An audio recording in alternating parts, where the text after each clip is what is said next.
BNP কি জিনিস আমার মনে হয় যে আমাদের যারা এনসিপির জাতীয় নাগরিক পার্টির নেতারা আছেন তারা অল্প কয়েকদিনের মধ্যে এটা বুঝা যাবেন।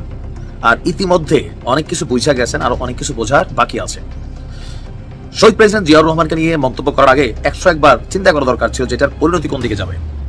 আপনি দলটির একদম যিনি প্রধান আছেন তাকে নিয়ে একটা মন্তব্য করার পরে, বা ওই একটা ছাত্র দলের ব্যানার দেওয়ার জন্য 6 জন লোক ছিল না, বেগম খালেদা জিয়া আজকে মুক্ত বাতাসে ঘুরতেছে এদের জন্যই, তারপর হচ্ছে একটা বালু ট্রাক সরাইতে পারে নাই, এরা এসে কথা বলে। এই যে বক্তব্যগুলা আপনারা দিচ্ছেন, স্বাভাবিকভাবে মুখে মুখে বিএনপি নেতারা যত সুন্দর কথা হোক, অন্তরে প্রতিদিন 3-4 বার এরকম আদর করে মনে রাখেন, সময়ের পরিবর্তনে বসবেন।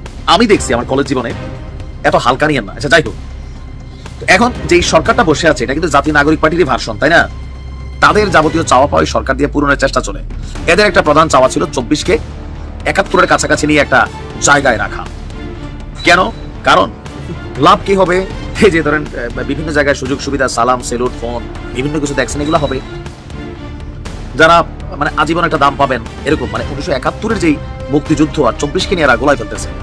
আর এই গোলানোর কাজটা করতেছে কারা?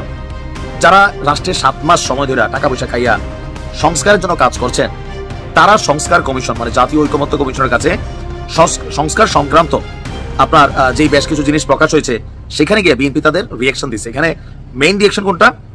বাংলাদেশ রাষ্ট্রের নাম পরিবর্তন। এটাও এনসিপির নেতাদের চাওয়া, যে মাহফুজ, তারপর হচ্ছে এই আসিফরা, তাদের সবারই চাওয়া বাংলাদেশের রাষ্ট্র নাম জনগণতান্ত্রিক এরকম দিয়ে আসবে। কিন্তু বিএনপি মনে করছে এটা দরকার নাই। দেশের মানুষ একটা সিস্টেমে বাংলাদেশের একটা নামে অভ্যস্ত। হঠাৎ করে নাম যত সুন্দরই হোক, ধরেন আমার নাম নাইম, এখন আমার নাম কেউ দিল মেসার জনউদ্দিন নাইম অথবা নাইম কেয়ারম্যান, নাইম ব্যাটম্যান, জবি হ্যাঁ একটা কিছু দিল, ভালো লাগবে? আমার ভালো লাগবে না, আপনারও লাগবে না। আপনার নাম আবুল হলেও আব্বা আম্মা আবুল লাগছে, জনগণ আপনার আবুল চিনে, আপনি এটাতে খুশি, রাইট?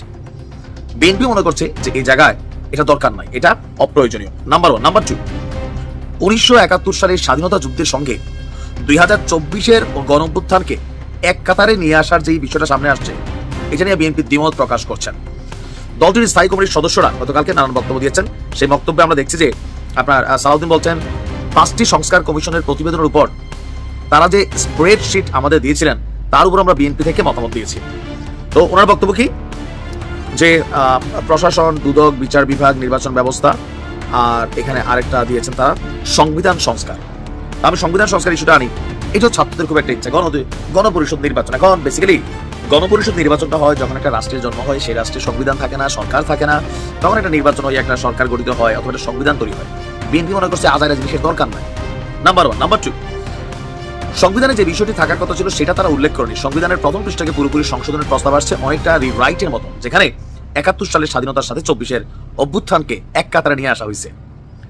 যেটা এক কাতারে রাখাকে আমরা একমত বলে মনে করি না আপনার, সেটা তারা পরে প্রকাশ করবে। তারপর রিপাবলিক দিয়ে রাষ্ট্রের নাম পরিবর্তন।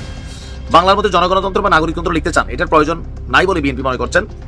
মৌলিক অধিকার বা মূলনীতির ক্ষেত্রে ব্যাপক পরিবর্তনের কথা বলেছেন, কিন্তু আমরা প্রস্তাব করছি সংবিধানের যেসব ধারা রয়েছে তার মধ্যেই স্টেক হোল্ডারদের সাথে আলোচনা করে মূলনীতি ক্ষেত্রে সংশোধনী আনা যায়।